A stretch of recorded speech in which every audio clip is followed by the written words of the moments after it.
Hi there, live boxing is back finally. We have a plethora of live fights to get our teeth stuck into. Fight Camp gets underway on August the 1st on Sky Sports. You don't want to miss it. And there's some great fights to debate. Johnny Nelson, Matt Macklin are here to do just that. The British title is up for grabs on Matchroom's opening show. James Tennyson versus Gavin Gwynne. Cannot wait for this one. Johnny, who wins this fight?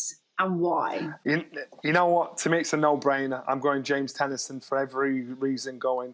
Experience, depth. You look at his record. Okay, out of the three stoppage losses they've had, one was his 9th fight, one was his 18th fight, one was his 25th fight. So therefore, he's got experience. But you look at where and who he's lost to. Ryan Walsh, excellent fight, outstanding fighter.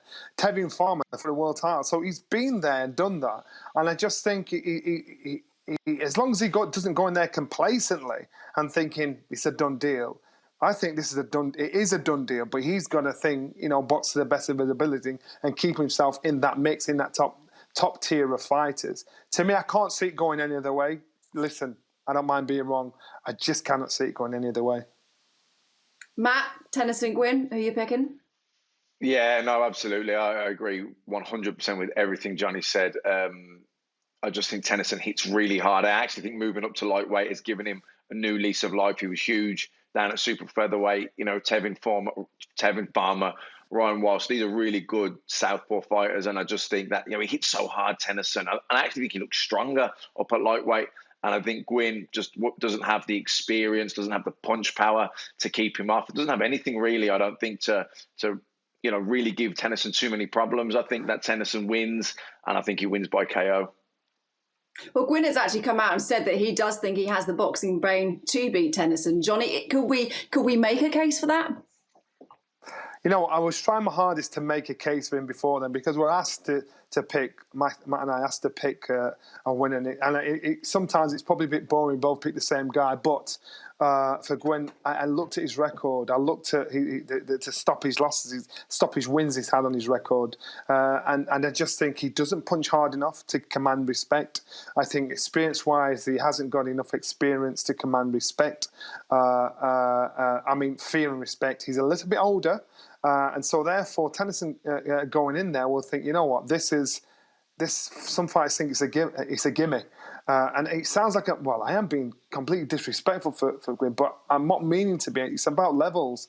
And the levels are, I think Tennyson is a step above. For Gwynne, of course, he's got to go in there and give it his all and get the chance to elevate himself. But I think it's a tough, tall order, tough task to ask of him.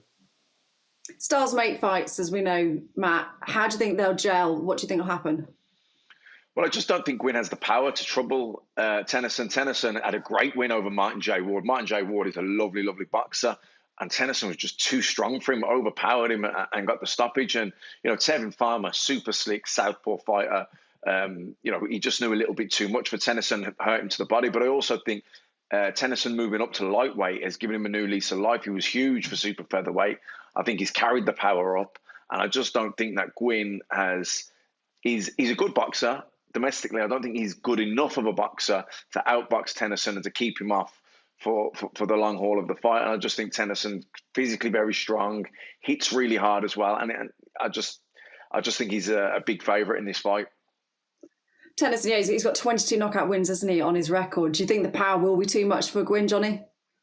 Yeah, I do. I can't see it going the distance. And he's going there with the confidence to think he's world class. And so in doing that, as far as he's concerned, he's thinking, I've performed at the top level. I don't want to be down here. I want to be back up there again and get my opportunity. So I'd be surprised if it went the distance, the full course of the fight. But I do think it'll be it's a great bill. I think it's a cracking bill because, we're going to see entertainment either way on all the fights there. It is a brilliant bill. I cannot wait for August the 1st. And Fabio Wardley is also on that bill as well. He takes on Simon Vallily for the English heavyweight title. Matt, how do you see this one going? I fancy Wardley. I think he's be too ambitious, too fresh, too young. The last time I seen Vallily box, he looked to me like someone who had lost his appetite. He had his opponent hurt. didn't really put the foot to the floor, lost his chance, and when he got hard in there, he looked like he wanted the way out. So I just think Wardley will be too fresh, too ambitious. And even though he didn't have big pedigree, he came through the white collar route.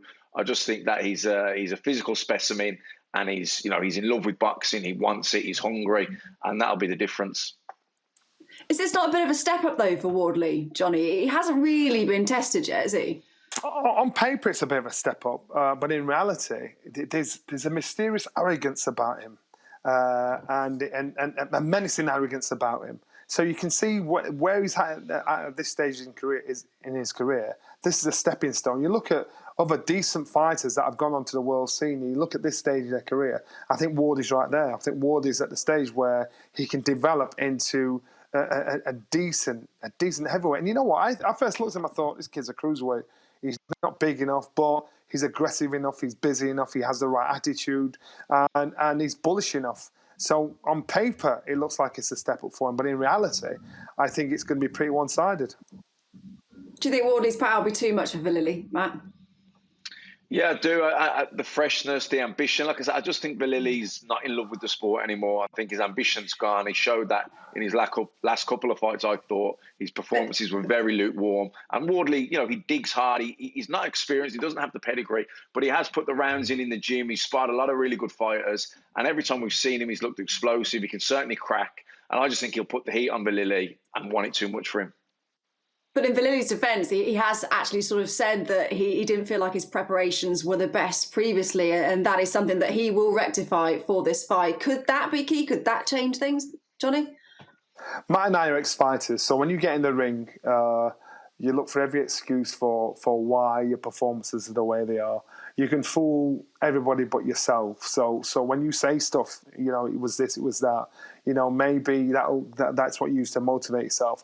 Other fights can spot desire, weaknesses, holes in fighters when you watch him from a distance. Watching Vallily from a distance, you're right, he's just not hungry. That fire in his belly, it just doesn't seem to be there. So unless something dramatically has changed over the past 3 or 4 fights, again, I just think he's a guy that's going in there, saying the right things, making the right noise, but I think he's now probably got his eye on other things. First bell goes, Matt, what happens? Look, I think Wardley will come out. He'll try and establish his jab. He has a bit of a swagger to him. He has that left hand quite low, but he's got good speed, good reflexes. And I think Vallily might have a go first round. I think he'll try and feel the power of Wardley. But I think once Wardley cracks him and once he realises that Wardley's too hungry for him, I think he'll fold pretty quickly. Johnny? It'll be the referee again. I think he'll fold and he'll get pretty negative. I think the referee will jump in and stop it. But again, it's heavyweight, so anything can happen. Anything can shock us. So again, it's something else to look forward to and get excited about. Absolutely. Couldn't have said it any better. Anything could happen. Thank you guys for joining us. Don't forget, Fight Camp gets underway August the 1st, live on Sky Sports. And don't forget to keep your eyes peeled for our next episode. Cheers, guys.